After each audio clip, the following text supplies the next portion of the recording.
Me parece que nesse jogo aí, a expectativa do time que não foi à Copa do Mundo era maior, né? Porque o Vasco ganhou desse São Paulo aí, que não era o São Paulo do Crespo ainda, né? Deixou uma boa impressão na despedida do Campeonato Brasileiro, antes dessa pausa para a Copa, e o Fernando Diniz teve lá o seu tempo para trabalhar, né? E encontrou um Botafogo que agora está em completo processo de reestruturação, né? Porque já tinha saídas anunciadas de jogadores, alguns que chegaram durante a Copa do Mundo ainda estão, né? 3 jogadores que começaram o jogo hoje, o Caio Zagueiro, Montoro e Arthur Cabral, não eram jogadores do Botafogo antes do Mundial. E entraram nos jogos da Copa do Mundo sem, né? Acho que nenhum deles chegou a ser titular em algum momento. Não. Nem o Montoro, né? Não. Mas então, entraram, o Montoro foi o que entrou bem, os outros não tiveram essa. O Correia teve alguns momentos no final do jogo com o Palmeiras que ele até melhorou um pouco o nível. Né? Quer dizer, hoje ele entrou. Que vai ser hoje ele entrou cadenciando mais. Novo treinador. Montado pelo treinador que acabou de chegar. Há uma possibilidade no ar, o GE noticia que o Gregory fez o último jogo hoje. O Textor diz que a situação ainda não está fechada, mas enfim, é uma grande. Aí o gol do Arthur Cabral. Mas não está fechada, mas está acertada desde antes da Copa do Mundo, tá? Então, aparentemente, é mais uma mudança importante de jogador que é fundamental na maneira de jogar. Acho que no fundo, assim, o jogo deixa 2 sentimentos bem distintos, né?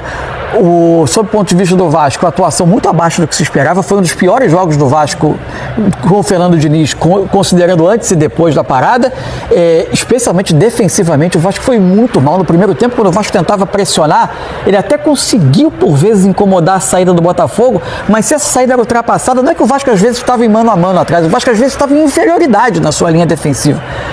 O Vasco, e no segundo tempo começou a ceder transições. Esse lance aí até é o lance que estava impedido o Natan, ele nem vai acabar finalizando, né? Mas a quantidade de transições defensivas ruins do Vasco chegando em inferioridade para defender foi muito grande. Aliás, bonita a bola do Montoro, né, no lance do segundo gol.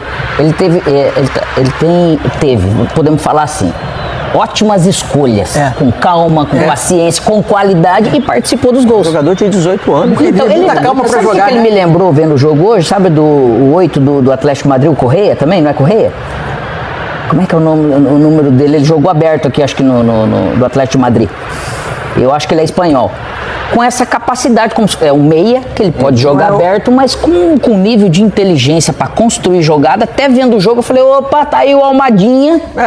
Para trazer criatividade, porque o Savarino ainda também não foi bem, e ele foi o cara mais lúcido assim nesse sentido. Tá falando do Barrios.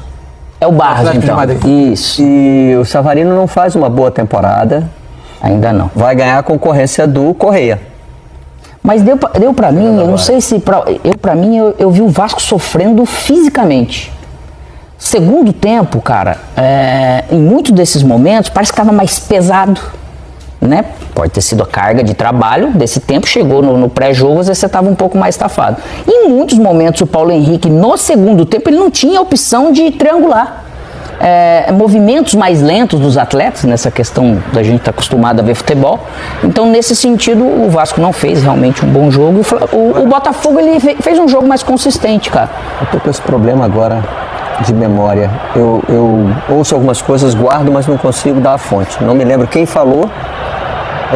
E era uma frase de alguém ligado ao futebol. Também não me lembro quem é essa pessoa, mas vamos lá, né? Alguém me disse que alguém ligado ao futebol fez a seguinte análise: os clubes que voltaram da Copa do Mundo vão voltar num ritmo melhor agora. Mas eu acho que na frente... Porque estão jogados e lá na frente vão pagar a conta. Possível. Pode ser. Isso é muito possível. Acho que essa é a grande... Essa perna pesada do Vasco, porque estava com uma carga de trabalho que era mais voltada para os treinos, daqui a pouco vira ritmo de jogo. O Botafogo já está solto. Enquanto isso, um Botafogo começa a... O Botafogo conseguiu claramente cumprir a questão de todas as facetas do jogo, cumprindo suas funções o tempo todo. E o Vasco daí foi se quebrando, foi falhando e ele foi se aproveitando.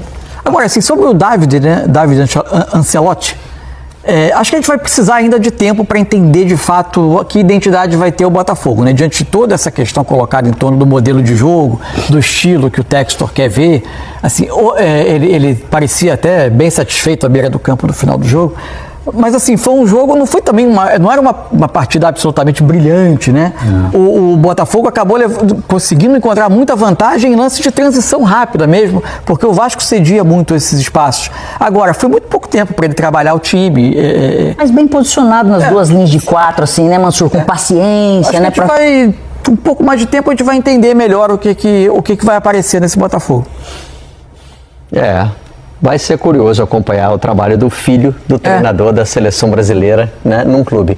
Só queria registrar que uma das coisas nas quais a gente não sentiu saudade nesse mês já reapareceu nesse jogo aí, né? Gramado horroroso. Não, aliás, está muito ruim. A quantidade de areia que subia em algumas áreas do campo, a cada chute, a cada batida. Um estádio, um gramado que não é utilizado, é uma vergonha, cara. Ficar esse tempo todo e justamente quer atrair, né, os grandes clubes para jogar lá. Claramente, pô, você vê o gol, todo machucado, parece que tá tendo jogo, o quê, de amigos lá, que a gente acaba não vendo, né? É um pecado, cara. Uma pena, mas a gente já voltou a ver gramado ruim aí, já logo de cara.